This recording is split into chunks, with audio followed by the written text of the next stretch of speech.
Во Македонија не постои програма за лекување на малолетници кои што употребуваат дрога, а институциите воопшто не покажуваат интерес за овие деца. Оваа состојба обстојува иако со членот 49 на Уставот на Република Македонија и со членот 4 од Законот за здравствена заштита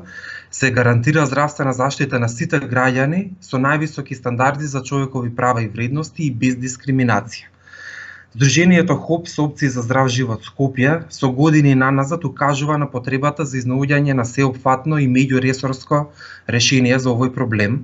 но протоколот за лекување на малолетници кои што употребуваат дроги веќе 2 години останува изгубен во институционалните лавиринти.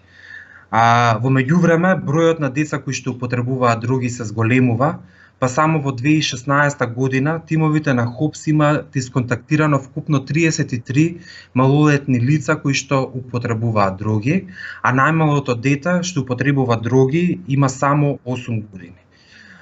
Овие деца не се згрижани никаде, бидејќи постоечките програми за лекување на зависности тврдат дека не располагаат со капацитети за лекување, грижа и ресоциализација на малолетници кои што се зависни од дроги.